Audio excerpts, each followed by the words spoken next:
November 3 తర్వాత కొంత సమయం ఎక్కువ దొరుకుతూ ఉంది పుస్తకాలు చదువుకునేదానికి. కాబట్టి ఈ మధ్యకాలంలో కొన్ని పుస్తకాలు కూడా చదవడం మొదలుపెట్టాను. ఇదివరకు కూడా కోరిక ఉండేది బాగా చదవాలని, చదివేటోని. కానీ ఈ మధ్యకాలంలో కొద్ది సమయం ఎక్కువ దొరుకుతుంది.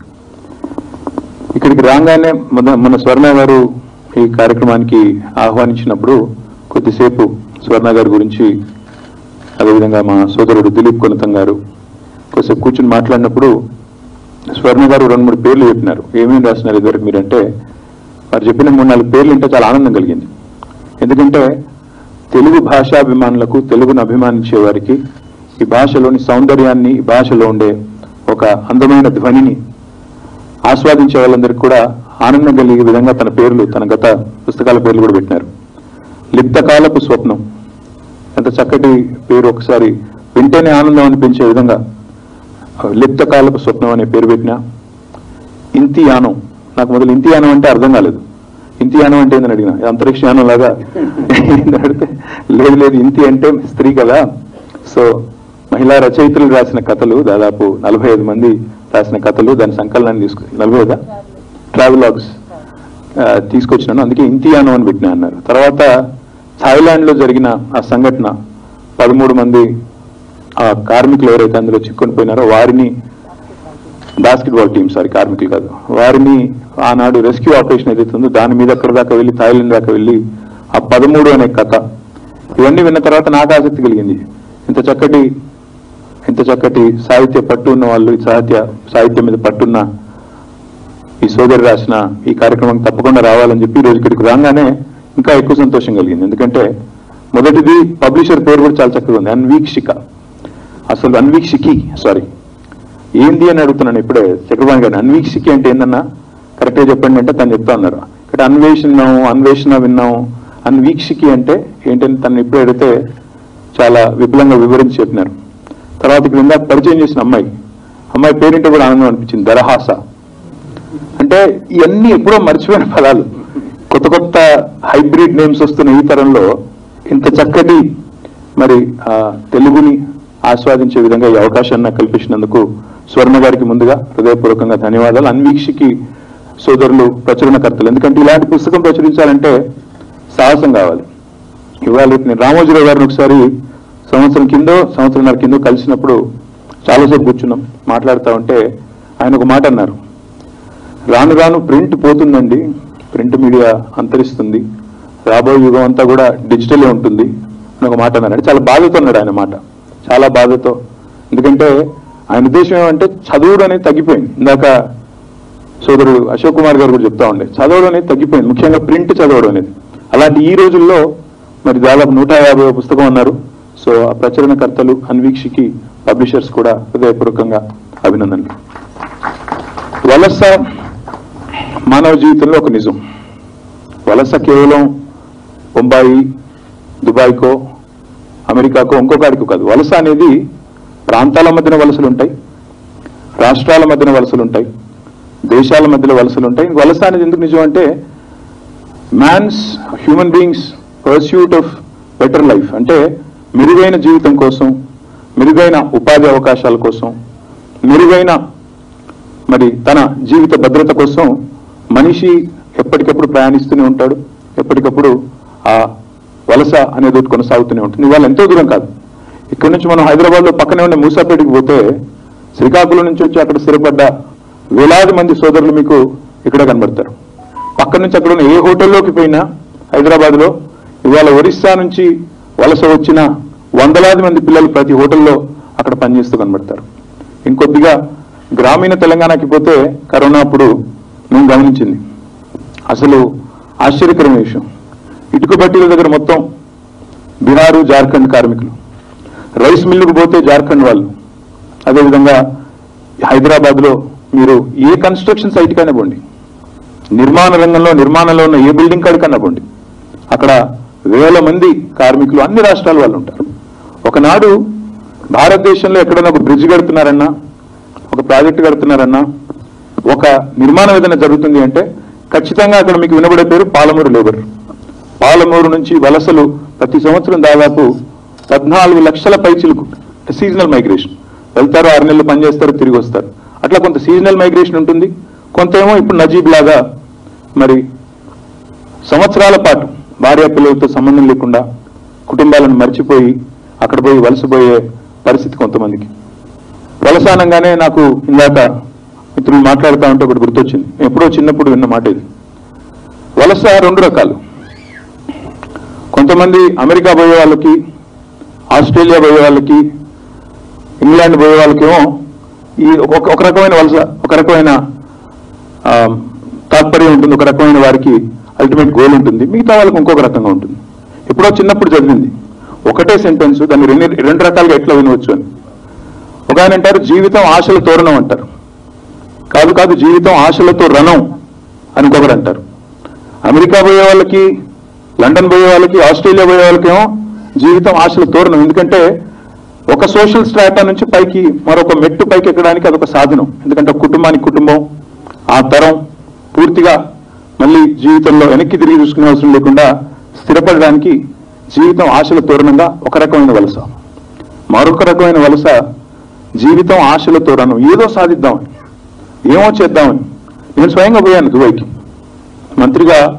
కొన్ని రోజులు నేను ఎన్ఆర్ఐ అఫేర్ శాఖ కూడా నేను నిర్వహించాను. ఆ సందర్భంగా నేను లేబర్ క్యాంపులకు కూడా పోయాను దుబాయ్లో.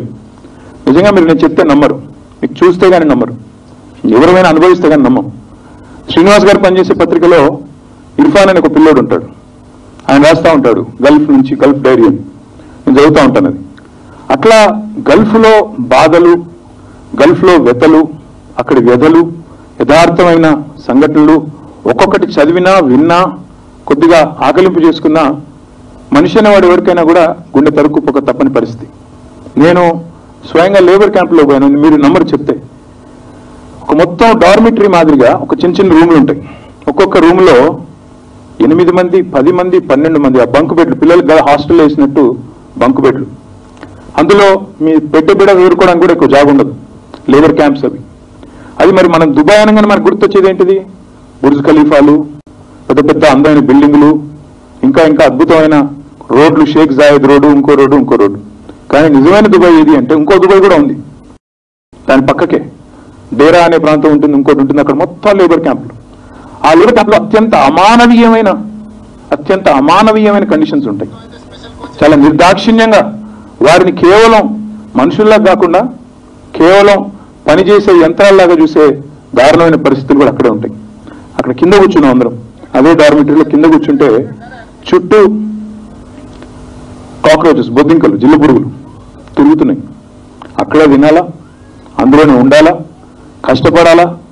చివరికి నేను అడిగిన, నేను పోయినప్పుడు సమ్మర్, ఆ రోజు ఇట్లే ఫ్రైడే, అక్కడ ఫ్రైడే హాలిడే. ఫ్రైడే రోజు పోయినాం, కలిసినాం. మీకు వారానికి ఎన్ని రోజులు పనిచేస్తారంటే వారు చెప్పిన మాట ఏంటో నిజంగా బాధ అనిపించింది. అన్న అప్పుడప్పుడు 5 రోజులు కూడా పని చేపిస్తారు అన్నారు. ఈ ఎండలో బయట 43-45 డిగ్రీల సెంటిగ్రేడ్, అక్కడ మళ్ళీ ఆ ఉష్ణోగ్రత కూడా ఎట్లుంటుందంటే స్కార్చింగ్ డ్రై హీట్, హ్యూమిడిటీ ఉండదు. ఆ హీట్లో ఎట్లా పనిచేస్తారు అంటే వాళ్ళు చెప్పిన మాట ఏం చేయమంటారు, ఇక్కడ ఏసీ బంద్ చేస్తారు, రూముల్లో ఏసీ కావాలని బంద్ చేస్తారు, తెచ్చినట్టు బయటికి పోవాల్సిందే. అంటే ఉక్కపోతతో విధి లేక బయటికి పోయి పనిచేయాల్సిన ఒక దుస్థితి. ఇది వాస్తవమైన పరిస్థితి వాళ్ళ దుబాయ్లో ఉంది. నిజంగా కూడా చాలా ఆలోచించిన తర్వాత, ఇప్పుడు మీరు ఆనాడు పాలసీ రూపొందించినప్పుడు కానీ, ఇక్కడి నుంచి పోయి ఎక్కడో ఎడారుల్లో అవస్థలు పడే, గల్ఫ్లో బాధపడే మన వాళ్ళ కోసం ఒక మంచి పాలసీ ఇవ్వాలని ఆలోచన చేసినప్పుడు నిజంగా ఆలోచిస్తే ఒక విచిత్రమైన డైకాటమీ.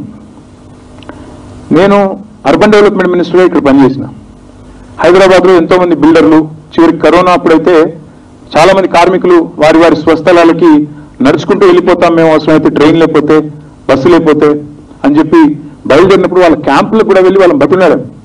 హైదరాబాద్ ఇప్పుడు మనకి ఇట్లా దొరకదు, ఇంత ఖాళీగా ఇప్పుడు దొరకదు, అందరినీ ఇళ్లలో కట్టేసిన వాతావరణం మళ్ళీ ఇప్పుడు దొరకదు, మనం ఇప్పుడే పని చేయాలా.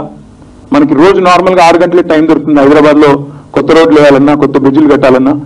కొన్ని రోజులు మాకు సహకరించండి, ఈ 2-3 నెలల్లో వేగంగా రోజుకి 18 గంటలు పనిచేయచ్చు, లేదా రోజుకి 12 గంటలు పనిచేయచ్చు, కావాలనుకుంటే 3 షిఫ్ట్లో కూడా పనిచేయచ్చు అని ఒప్పించడానికి లేబర్ క్యాంపులకు పోయినాం. ఈ లేబర్ క్యాంపులకి అక్కడ లేబర్ క్యాంపులకి నాకేం పెద్ద తేడా కనబడలేదు. ఎందుకంటే మనం ఈరోజు నజీబ్ గురించి, ఎక్కడో గల్ఫ్లో పడ్డ బాధల గురించి మాట్లాడుతున్నాం, కానీ వలస ఎంత వాస్తవమో వలసలో ఎక్స్ప్లాయిటేషన్ కూడా అంతే వాస్తవం. అది భారతదేశం కావచ్చు, అక్కడ ఎడారి గల్ఫ్ దేశాలు కావచ్చు, ఇంకొకటి కావచ్చు. ఎందుకంటే మనిషిలో ఒక విచిత్రమైన వైవిధ్యం ఉంటుంది. ఆయన పర్సనాలిటీలోనే ఇది ఎక్కడ అనిపించిందంటే నాకు మొదటిసారి ఆ గల్ఫ్లో వాళ్ళని అడిగిన నేను, ఎంత సంపాదిస్తారు మీరు అని. ఎందుకంటే ఎప్పుడు చదువుతూ ఉంటాం పేపర్లలో, ఇంగ్లీష్ పేపర్లు రాస్తూ ఉంటాయి. $125 బిలియన్ రెమిటెన్సెస్ ఇండియాకు వస్తున్నాయి ప్రతి సంవత్సరం. అంటే $125 బిలియన్ అంటే దాదాపు 1,00,000 కోట్లు.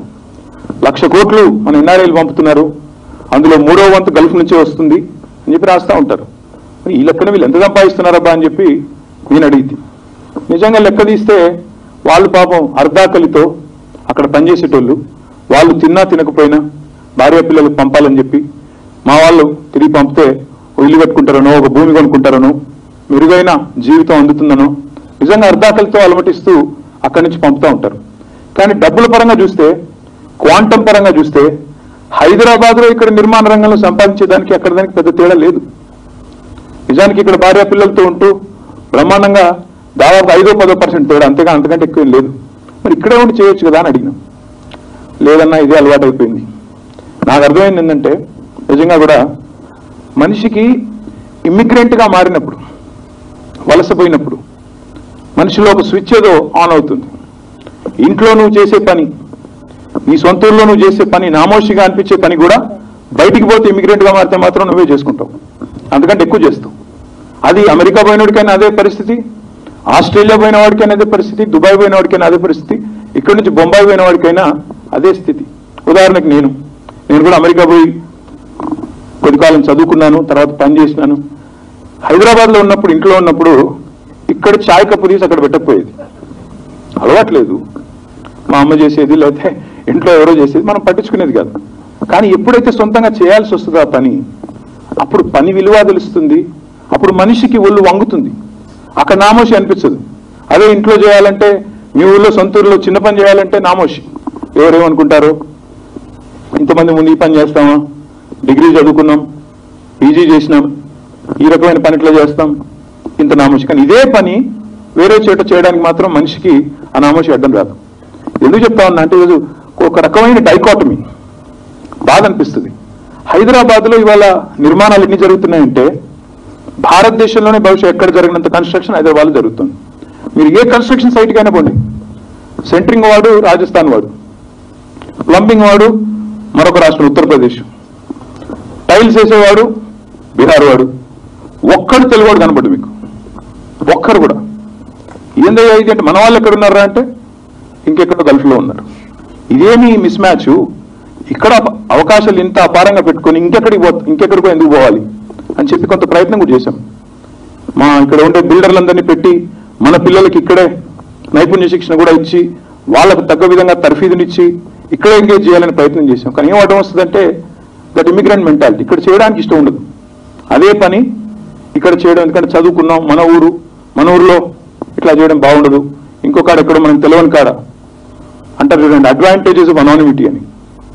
ఎక్కడో మనం ఎవరో తెలియని కాడ అయితే ఏ పనైనా చేయొచ్చు, కానీ ఇక్కడ మాత్రం చేయడం తలవంపులు అనే ఒక భావన.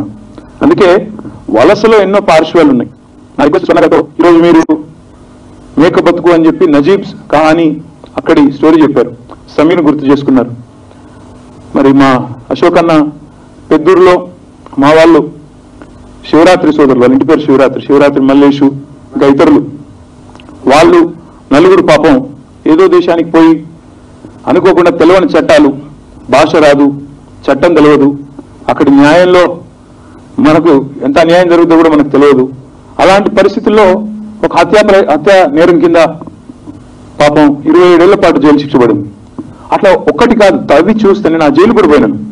అవీర్ జైలు అని దుబాయ్ నుంచి దాదాపు 2 గంటల దూరంలో ఉంటుంది. జైలుకు కూడా పోయి వాళ్ళని కలిసిన వాళ్ళు, ఒక్కరిని నేను కలవడానికి పోతే మన వాళ్ళు 100 మంది ఉన్నారు లోపల. ఇండియన్స్ ఉన్నారు, తెలుగు వాళ్ళు ఉన్నారు, ఇతర రాష్ట్రాల వాళ్ళు ఉన్నారు, పట్టించుకునేవారు లేరు. ఎందుకు చెప్తా ఉన్నది ఇదంతా అంటే, వలసలో వెదలు, వలస గాథలు, వలస హైదరాబాద్కి కావచ్చు, బొంబాయికి కావచ్చు, మీరు అన్నట్టు దుబాయ్కి కావచ్చు, బొగ్గుబాయికి కావచ్చు, దీని చుట్టూ కూడా ఇంకా చాలా చాలా సాహిత్యం రావాల్సి ఉంది, చైతన్యం పెరగాల్సి ఉంది. అన్నింటికి మించి అసలు ఈ వెదర్ కారణం ఏంటని ఒక్కసారి ఆలోచిస్తే జాగ్రత్తగా, this is the most unorganised sector. ఇప్పుడు హైదరాబాద్లో ఉండే నిర్మాణ రంగ కూలీలకి ఒక ఫెడరేషన్ అంటూ కానీ, ఒక సంస్థ అంటూ కానీ, సంఘటితం చేసే ఒక యంత్రాంగం కానీ లేదు. అలాగే అక్కడ ఉండే గల్ఫ్లో ఉండే మన సోదరులకు కూడా వాళ్ళకంటూ ఒకటి లేదు. ఇంకా బాధాకరం ఏంటంటే సుష్మా స్వరాజ్ గారు ఒకసారి విదేశాంగ శాఖ మంత్రిగా ఉన్నప్పుడు మమ్మల్ని అందరినీ ఎన్ఆర్ఐ అఫేర్స్ చూసే మినిస్టర్స్ అందరినీ ఒక మీటింగ్ పిలిచారు. పిలిచినప్పుడు ఆమె పెట్టిన ఒక అందులో మీ రివ్యూలో ఒక సబ్ హెడింగ్ ఏంటంటే హ్యూమన్ ట్రాఫికింగ్ జరుగుతోంది, మహిళల ఎక్స్ప్లాయిటేషన్ జరుగుతోంది గల్ఫ్లో. అందులో ముఖ్యంగా ఆంధ్రప్రదేశ్, తెలంగాణ నుంచే మహిళల్ని కూడా అక్కడికి డొమెస్టిక్ మేడ్స్గా తీసుకెళ్లి అక్కడ సెక్షువల్గా ఎక్స్ప్లాయిట్ చేస్తున్నారు, దారుణంగా వాళ్ళని హింసిస్తున్నారు. దీనికి అడ్డుకట్ట వేయాలనేది ఒక చర్చ అధికారులు మొత్తం భారత ప్రభుత్వం, రాష్ట్ర ప్రభుత్వాలతో. మరి దానికి పరిష్కారం ఇంకా పూర్తిగా లభించిందా లేదా నేను ఫాలో అప్ లేను. కానీ ఇలాంటి ఎన్నో సమస్యలు కోకొల్లలుగా ఉన్నాయి. నా రిక్వెస్ట్ ఏంటంటే సాహిత్యాభిమానులతో, ముఖ్యంగా హృదయం ఉన్న సాహితీవేత్తలతో, ఇందాక అశోక్ కుమార్ గారు ఒక మాట అన్నారు, తన కోసం తాను ఏడిస్తే స్వార్థం, సమాజం కోసం ఏడిస్తే సాహిత్యం అన్నారు, ఏడ్చినట్టు నడిస్తే రాజకీయం అని కూడా అన్నారు. అందరూ ఒకలాగా ఉండరు అన్నాను. మరి రాజకీయ నాయకులు అందరినీ తెలిపితే అట్లా అంతటా ఉన్నట్టు మంచి వాళ్ళు ఉంటారు, చెడ్డవాళ్ళు ఉంటారు. మరి రాజకీయం అంటేనే ఇంకా దుర్మార్గం, అరాచకం అన్నట్టుగా చిత్రీకరిస్తే అప్పుడప్పుడు బాగా అయింది. మరి ఇది కరెక్ట్, ఉండడం కరెక్టా, ఇందులో వెళ్ళిపోవడం కరెక్టా అని కూడా అప్పుడప్పుడు అనిపిస్తుంది. కానీ ఒకటి మాత్రం వాస్తవం, సమాజం కోసం ఇతరుల బాధని కనుక వ్యక్తీకరించే వేదిక ఉంటే అది పత్రికల ద్వారా కానీ, దినపత్రికల ద్వారా కానీ, లేదా మాసపత్రికల ద్వారా కానీ, లేదా నవలల ద్వారా కానీ ప్రజల దృష్టికి తీసుకొని రావడం, మీరు చెప్పినట్టు ఆడిబుల్ బుక్స్ ద్వారా కానీ, ఆడిబుల్ లాంటి యాప్స్ ద్వారా కానీ, డిజిటల్ పబ్లికేషన్స్ ద్వారా కానీ ఎంత తీసుకొచ్చి ఎంత చైతన్యాన్ని మనం ప్రమోట్ చేసి ఎంత అద్భుతంగా, ఎందుకంటే లాస్ట్ ఇన్ ట్రాన్స్లేషన్ అంటారు, మీరు అనువదించారు కాబట్టి సినిమా కూడా వచ్చింది, మీరు చూసే ఉంటారు లాస్ట్ ఇన్ ట్రాన్స్లేషన్. అనువాదంలో చాలాసార్లు హృదయం పోతుందా, మొదట రాసిన పుస్తకానికి చివరిగా మళ్ళీ 18 భాషలు, 8 భాషలు, 19 భాషలు అనువదించినప్పుడు ఉన్న ఒరిజినల్ సోల్ పోతుంది. కానీ ఆ సోల్ అనేది ఇంటాక్ట్ గా ఉంచుతూ దాన్ని ఇంకో భాషలోకి అనువదించడం అంటే అది గొప్ప కళ. మరి ఈరోజు చక్కగా సక్సెస్ఫుల్ గా చేసినందుకు స్వర్ణ గారికి, ఇంకా ఇతర సాహితీ ప్రియులందరికీ పేరు పేరున అభినందనలు తెలియజేస్తూ, తప్పకుండా ప్రధాన ప్రతిపక్షంగా మేము కొంత పని చేస్తున్నాం ప్రభుత్వంలో. టామ్కామ్ అని ఒక సంస్థ పెట్టాము. ఇక్కడ నుంచి విదేశాలకు పోయే వాళ్ళు ఏజెంట్ల చేతిలో మోసపోకుండా వారికి సరైన ఉపాధి అవకాశాలు దొరికే విధంగా ఒక సంస్థ పెట్టాము. తర్వాత ఇక్కడ మెరుగైన అవకాశాలను రండి అని కొంత ప్రమోట్ చేశాము. సాధ్యమైనంత మేరకు సహాయం చేశాము. ఇంకా చేయాల్సింది చాలా ఉంది. తప్పకుండా ప్రధాన ప్రతిపక్షంగా మా బాధ్యతను ఆ దిశగా కూడా నిర్వర్తిస్తామని చెప్పి విజ్ఞప్తి చేస్తూ ఈ అవకాశాన్ని నాకు ఇచ్చినందుకు స్వర్ణ గారికి, నీరజ గారికి, ఇంకా మిత్రులందరికీ కూడా ధన్యవాదాలు. నమస్కారం. Thank you.